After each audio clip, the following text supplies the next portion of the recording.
Hi, I have a message today called an active washing back and forth. So, beginning with ego uses all situations to give some credit and others blame. Isn't it funny how old and repetitive this is? And ego does the same thing in every single situation. Ego picks its favorites amongst people and its least favorites, and ego anticipates what people are going to do based on its predictions of who gets special credit and who gets blame. And yeah, this can shift. It might seem that we heal a relationship because the blame dissolves in one area and then pops up in another area. It's tricky and it's funny, and as we get a little bit of distance from it and see in general how it works, we're, number one, less likely to be fooled by it, and number two, more likely to laugh, not at our being. Okay, we don't laugh at our being, we don't laugh at anyone else's being, or we don't laugh at our separate self or at someone else's separate self, because then we step right into the loop of judgment again. But just if we had remembered to laugh about the silliness of the mistake we made that seemed to spread out into so many different competing forms, spanning across time and space, if we remembered not to laugh from A Course in Miracles.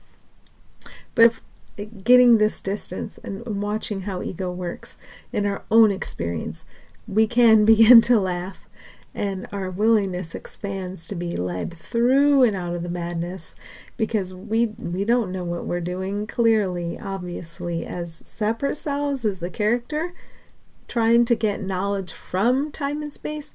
We don't know what we're doing, but knowledge is here for us, and we can be returned to knowledge. We need to be guided by Spirit, with the help of Jesus, if you want to see it that way.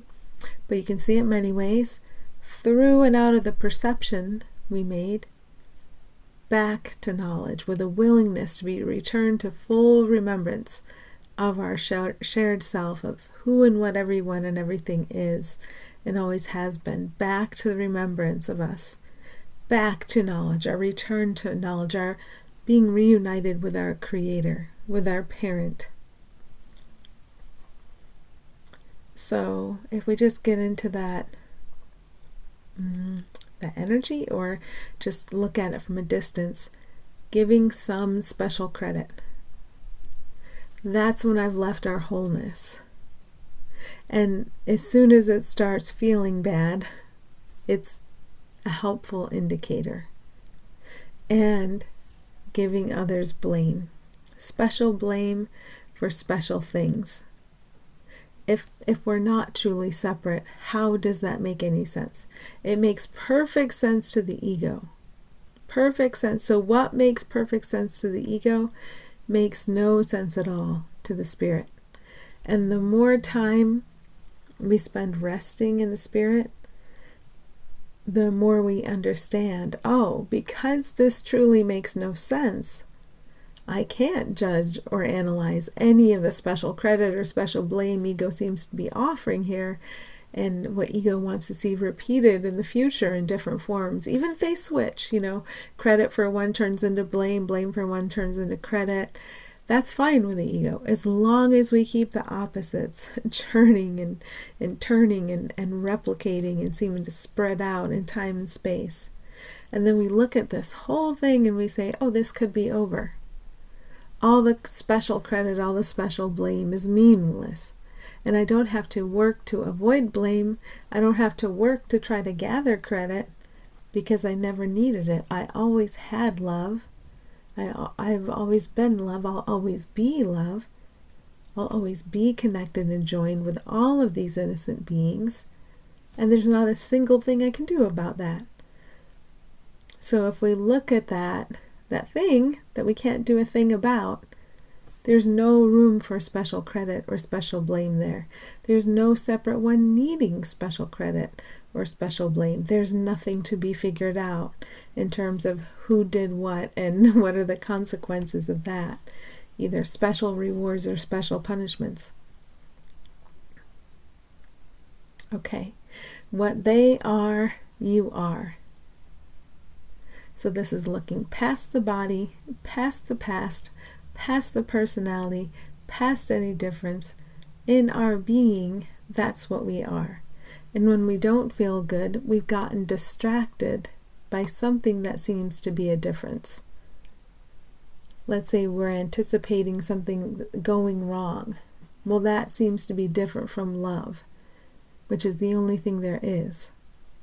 So we get distracted away by the idea of something not love existing.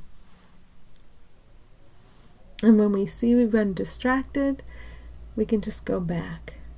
We can get back to where we once belonged, to where we still belong. What they are, you are. Well, what are you? What are they? They're worthy. They're innocent. They're light. They're joined. They're eternal. They're prior to and beyond time and space. They're loved. They're cherished. They're guided. They're supported. They're shown the way. Everything that needs to come into their path and yours is placed in the path. Everything that needs to be removed from their path and yours is removed from the path. Every little piece is put in place to support their remembrance and your remembrance of who you are together. That's the truth of us. They are truth, you are truth. And when I get distracted away from that, I can just return to this focus. What do I really want to see about you? I want to see the sanity that you are. I want to experience our shared sanity. What do I want to see in you? What do I want to experience with you, in you, through you, and also therefore in myself? Your innocence. The fact that there's no ending to the depth of innocence within you. But if ego distracts me away into judging your body, your personality, your past, any future I might anticipate for you, any seemingly individual things about and related to you, then that's just getting distracted again. But I can return my focus to what's important, to what's real. At any point, at any time, that's my power. That's my superpower. What I see in you, I see in me. What I experience with you, I experience as myself. Always a mirror, always joined, always an opportunity. Whatever is in you is in them. And it's never anything bad. If we think we're looking in, like into someone else, and finding a motivator that would cause harm, we haven't looked far enough. We're using the ego as a guide when we look. We're looking for separate facets and trying to analyze and judge those, which is impossible. But we can judge how we feel. And if I don't feel good, I'm tuned in at the wrong level. I'm not tuned in deep enough. How will I remember that I'm love if I don't remember that you're love? And experience that. Call that into experience. And want to see nothing but that in you. If ego distracts me into thinking I need to become enlightened, well, enlightenment is with and for each other. I see it in you. I experience it with you. It's a very with thing. And if I try to go on ahead without you, I'm going on ahead without you. I need to bring you with me. It's a with thing.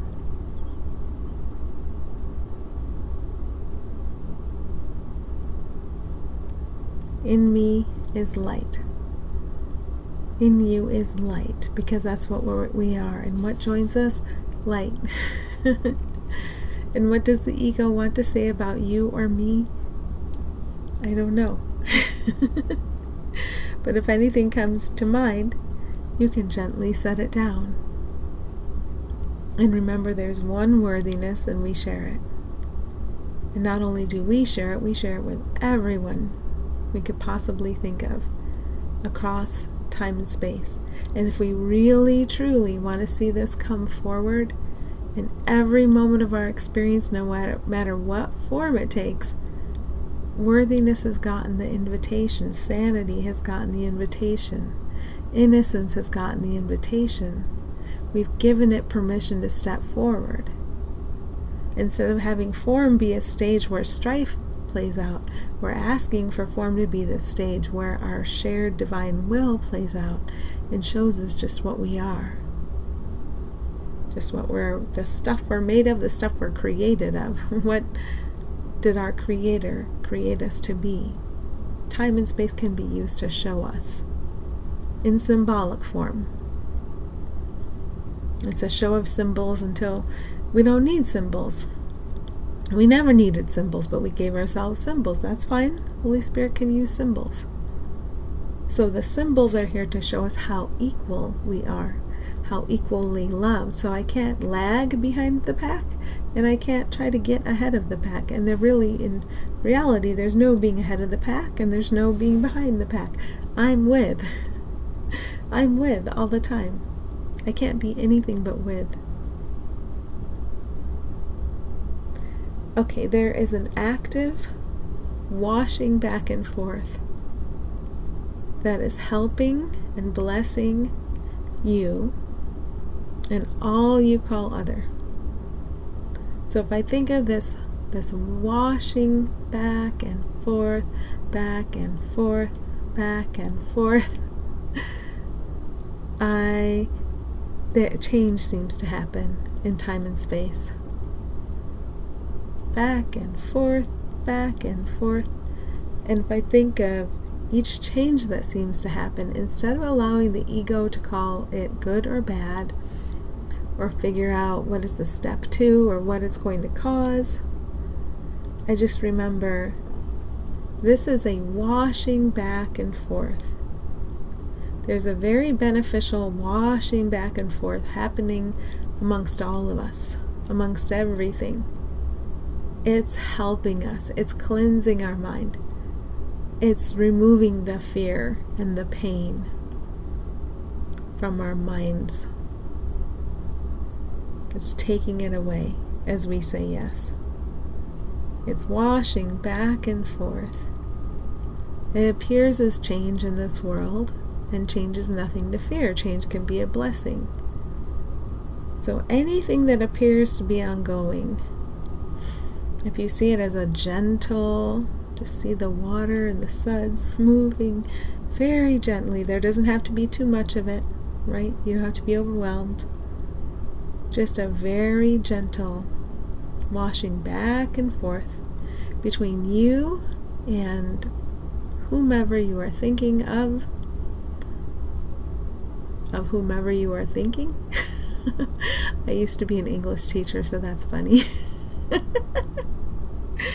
Okay, anyhow, back and forth. Whomever you are thinking of, between you and that one.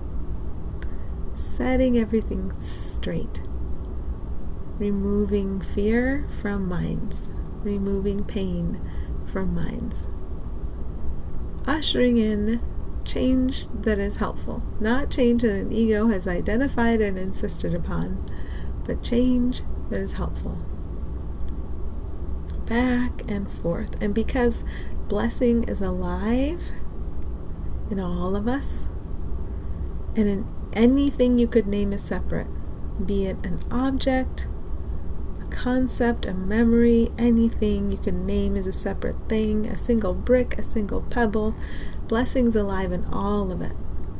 So if you focus on that, you release it. And if you think of the blessing within anyone or anything you think of, you don't need the ego to tell you anything about that one or that thing. The blessing's been released. And now look what's washing back and forth very gently. You don't need a ton of water. You don't need a ton of soap. You just need a little bit of this cleansing agent, and it very gently moves back and forth between what you perceive to be you and what you perceive to be anyone or anything else. So here's the blessing. Here's the washing. Here's the help. And it's helpful to take a look at the words. Ego says, others should say. So let's say, we spend these times and it's very beautiful and we contemplate and look at who we are together. And then we're back in a situation that seems busy. And ego thoughts can become more active then when we're around more people. And one variety of these ego thoughts is, this is how people should talk to each other.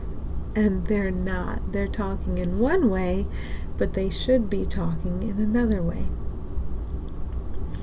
And if we look at the way ego says the others should talk, that's Holy Spirit talking to us.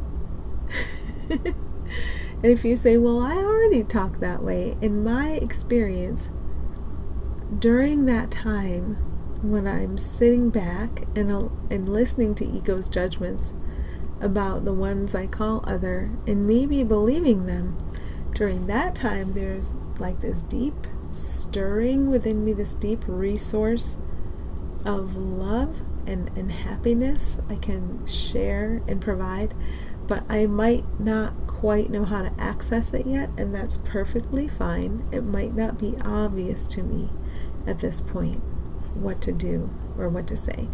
But all Spirit's asking is that when I notice ego judgments about how people should say things and what they should say, when those are really prominent and I'm tempted to believe them, Spirit's pointing to this great resource within me. There's something I could share, whether it be just by orienting my thoughts and remaining quiet and doing nothing, I need do nothing, or whether it be by speaking, or whether it be by acting, taking some action.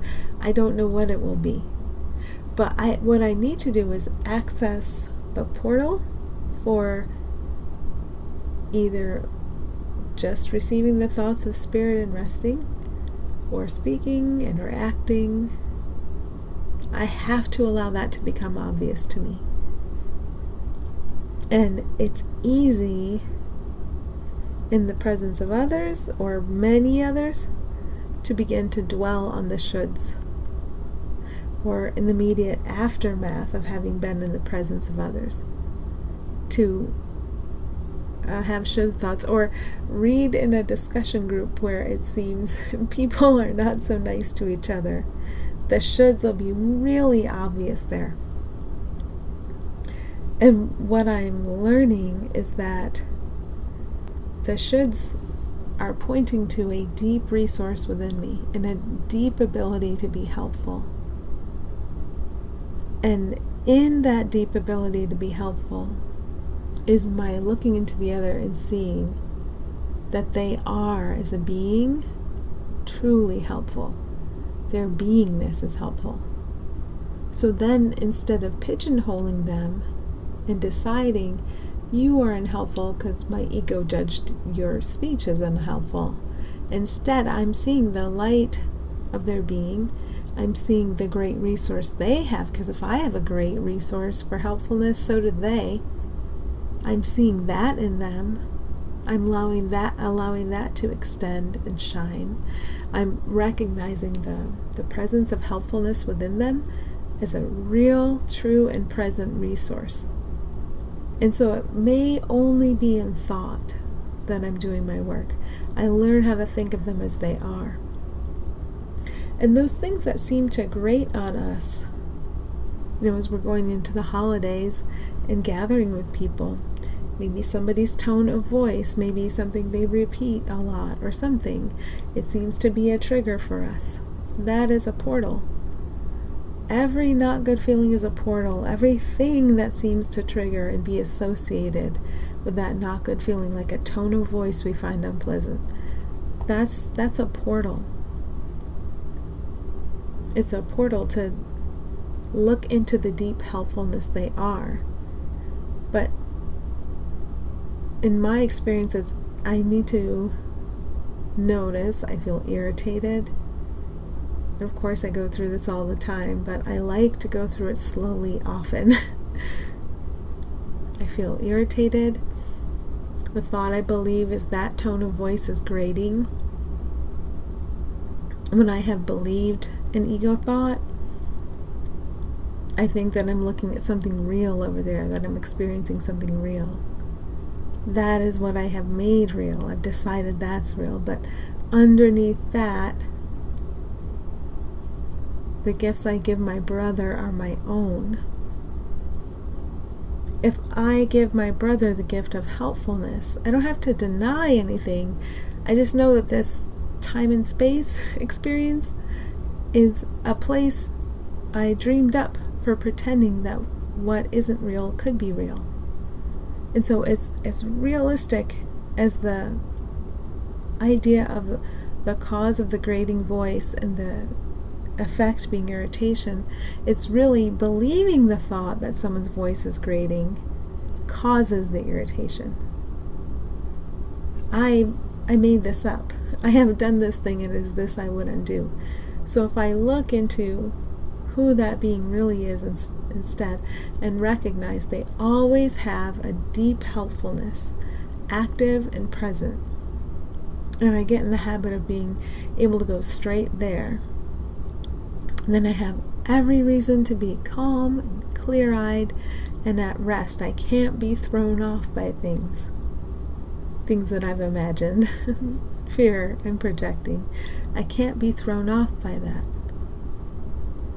And then I have an opportunity to do nothing and beam what we all are together, to say something helpful, and we get the hang of when would I be speaking from pain and discomfort, and when would I be speaking from the natural flow, and we get the hang of it by speaking from both places and noticing how that feels. So what we're here to learn and experiment and seem to fail and stumble and then reorient and try again.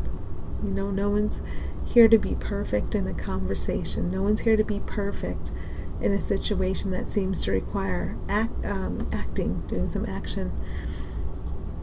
We're all our being that we share, what each of us is. That's the perfection. It's already here. We're just expanding our willingness to see it here.